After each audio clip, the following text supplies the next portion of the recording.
మధ్యప్రాచ్యంలో పరిస్థితులు అత్యంత ఉద్రిక్త దశకు చేరుకున్నాయని అంతర్జాతీయ విశ్లేషకులు హెచ్చరిస్తున్నారు. ఇరాన్ సైనిక స్థావరాలపై భారీస్థాయిలో వైమానిక దాడులు జరిగినట్లు పలు మెదీ వర్గాలు పేర్కొంటున్నాయి.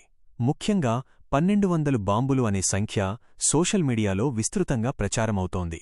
ఈ సంఖ్య ప్రపంచ దృష్టిని ఆకర్షించింది. కాని ఈ వార్తల వెనుక అసలు పరిస్థితి ఏమిటి? పూర్తి వివరాలు పరిశీలిద్దాం.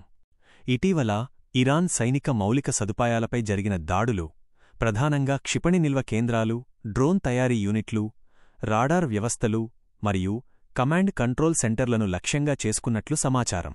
కొన్ని అంతర్జాతీయ రిపోర్ట్ల ప్రకారం ఈ దాడులు ఒకే రోజు లేదా తక్కువ సమయంలో భారీ స్థాయిలో జరిగినట్లు చెబుతున్నారు. అందుకే 1200 బాంబులు అనే అంచనా బయటకు వచ్చింది. అయితే అధికారికంగా ఈ సంఖ్యను అన్ని దేశాలు ధృవీకరించలేదు. ఇరాన్ ప్రాంతీయ శక్తిగా ఎంతో కీలకమైన దేశం. మధ్యప్రాచ్యంలో రాజకీయ సమీకరణాలు, చమురు మార్కెట్, గల్ఫ్ భద్రతా వ్యవస్థ ఇవన్నీ ఇరాన్ పాత్రపై ఆధారపడి ఉంటాయి. అలాంటి దేశంపై భారీ వైమానిక దాడులు జరిగితే దాని ప్రభావం స్థానికంగా మాత్రమే కాకుండా ప్రపంచవ్యాప్తంగా ఉంటుంది. దాడుల అనంతరం ఇరాన్ అత్యవసర భద్రతా సమావేశాలు నిర్వహించినట్లు వార్తలు వచ్చాయి. సైనిక వ్యవస్థలో కొన్ని కీలక వ్యక్తులకు నష్టం జరిగిందనే ప్రచారం కూడా వెలువడింది. ముఖ్యంగా రక్షణ మంత్రికి సంబంధించిన ప్రమాదం లేదా మరణం వార్తలు సోషల్ మీడియాలో చక్కర్లు కొట్టాయి.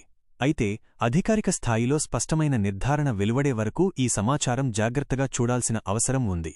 ఇరాన్ సైనిక శక్తి గురించి మాట్లాడితే క్షిపణి వ్యవస్థలు, బాలిస్టిక్ మిస్సైళ్లు, ఆధునిక డ్రోన్ టెక్నాలజీ ఇవన్నీ ప్రాంతీయ భద్రతలో ప్రధాన పాత్ర పోషిస్తున్నాయి.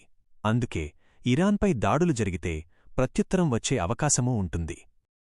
విశ్లేషకుల అభిప్రాయం ప్రకారం ఇలాంటి భారీ దాడులు జరిగితే అది పరిమిత ఘర్షణగా ఉండదు. గల్ఫ్ దేశాలు, పశ్చిమ ఆసియా ప్రాంతం మొత్తం ప్రభావితమయ్యే అవకాశముంది. ఇంకా ఒక ముఖ్య అంశం చమురు మార్కెట్. మధ్యప్రాచ్యంలో ఉద్రిక్తతలు పెరిగితే అంతర్జాతీయ చమురు ధరలు పెరిగే అవకాశం ఉంటుంది. ఇప్పటికే మార్కెట్లలో అస్థిరత కనిపిస్తున్నట్లు ఆర్థిక విశ్లేషకులు చెబుతున్నారు. ప్రస్తుతం ప్రపంచ దేశాలు పరిస్థితిని గమనిస్తున్నాయి. కొన్ని దేశాలు శాంతి చర్చలకు పిలుపునిస్తున్నాయి. యుద్ధం విస్తరించకుండా నివారించాలంటే దౌత్య ప్రయత్నాలు కీలకమవుతాయి. 1200 బాంబులు అనే సంఖ్య ఎంతవరకు ఖచ్చితమో పూర్తి వివరాలు రానున్న రోజుల్లో స్పష్టమవుతాయి.